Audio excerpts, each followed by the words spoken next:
Ahoy there, Windrose players, and welcome back to a brand new video as we have got the next major update news from the team over in the Discord, and they have given us a very nice Steam article for the full breakdown, which we are going to be going through all of that today.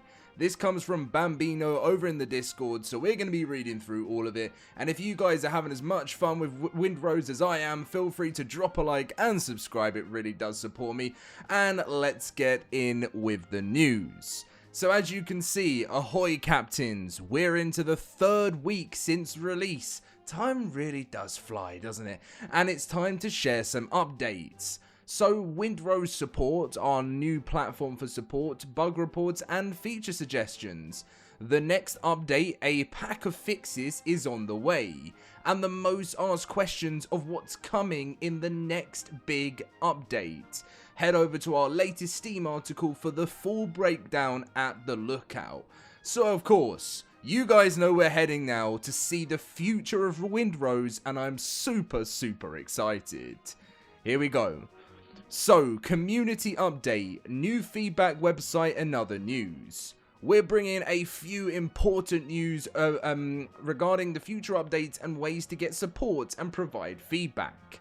Ahoy captains, we're into our third week of release since release, and the high seas remain busy, and while Windrose gathered a little less concurrent players over the last weekend compared to the first ones, did it? I did it? I saw it stupidly busy still. It's still sailing steady. Over 210,000 captains swashbuckling at the same time on Sunday. Yeah, that is super, like, that's like top of the charts, that is. And the number of daily players actually keeps growing. We're thrilled to see such passion for our game, and thank you wholeheartedly for this. In fact, we're preparing a little surprise for you to celebrate, but for now, let's focus on some serious yet important things you need to know. So, Windrose.support, new platforms for support, bug reports, and new feature suggestions. So we're increasing a new tool for the community. It's the Windrose.support page. Consider it a beta for now, but as we streamline it a bit, it will fulfill several duties. You can troubleshoot any issues you have with the game there. It contains a growing and systematically organized database of the most common issues and solutions, and it will help you navigate the information you need. If your problem turns out to be new, you will be able to contact our team directly as well. That's really good from them so far. Communication, when it comes to these type of games, is important. You can easily report the bugs you have found. The form on this website will allow you to do quickly and place your report into the right category. You can provide your ideas for Windrose there and vote other players' ideas. This is the new transparent way for the community to share ideas and expectations and upvote the most popular ones so we can review them and consider them. As this tool is rather complex and new, please expect some bugs here and there, and for now it is localized in English only. However, as we do put it to real use, it will be improved, and please note, we are going to gradually sunset the overlapping functions in our Discord as this new platform makes the process much easier for players and devs alike. So, that sounds pretty nice, and I always, feature suggestions, always very important when it comes to a survival game, so I'm really glad they're doing that. The next update, a pack of fixes incoming. So right now, we are internally testing the next game update focused on various important fixes and improvements. We will probably ask some of you to try it in advance as well before we roll it out for everyone. For now, it is not 100% clear if we will manage to do it this week, but we will do our best. Here are some of the things that we're planning to address with the patch.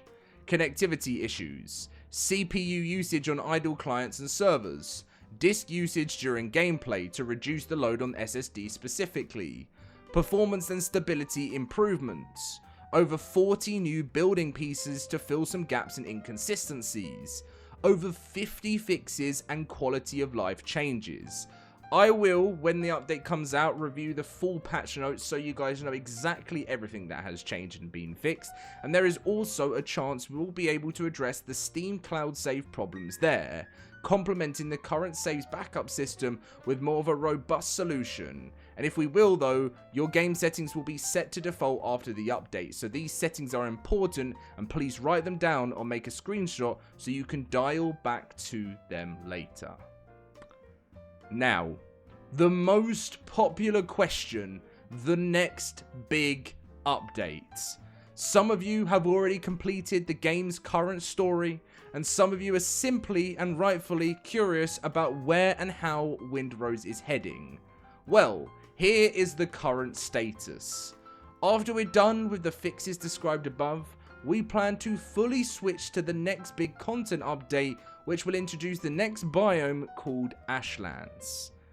Now, I think this is the best move because they are addressing the biggest bugs and issues, which is very important, always doing that first for players. Quality of life is what keeps your game popular. Then straight away, giving the community some content and new stuff to dive into, then fixing issues, then releasing content. Fixing issues, I have covered so many survival games, Ark being one of them, and sometimes that's not what gets addressed first, and that is what makes people not enjoy their experience playing the game when they're having issues that they're constantly running into. So next up, they said the roadmap of this update is very high level now. We're populating it with our own plans and some popular requests, and then, as it's always with game development, we will sit down and cut out some of the stuff to make it actually deliverable. Somewhere at this point we'll be ready to present it to you, so captains, you can expect much more information to come in a month or two. Our philosophy now is to enrich the current gameplay systems instead of only adding new biomes with the respective content, so even before we have the full details, it's safe to say the game will not just grow in size, it will also evolve. The scope of what we want to do is rather ambitious, so our best bet right now, this update will take at least 6 months to deliver. This might sound like a long time, but we believe it will allow us to roll out an exciting and meaningful expansion to the game appropriate quality, and in other words, we'll work very hard so it's worth the wait. This is it for today, captives. Thank you and stay tuned, Kraken Express. Now let me go back to how I have covered so many survival games over the years. I've been doing survival games, obviously mainly Ark, but many survival games ever since I was around 16 years old. Now 27. So I've been doing this for 11 years, and you see many survival games come and go. You see many of them do really well, and you see many of them hold up on the same issues for many years. If Windrose manages to deliver a content update alongside constant fixes of the major issues for the game, and they can keep performance well, they will be in for a very good time. I hope it goes well for them. I truly do. I don't like seeing survival games fade away. I love to see them continue to work hard, and I'm hoping that new survival games up and coming can see what other ones have done in the past, what made them popular, and how they can continue to keep them popular over a long span of time. Let me know your thoughts of this in the comment section down below. Good luck out there, pirates. I hope you enjoy this, and I'll be in touch with the next update when we get it. See you guys then.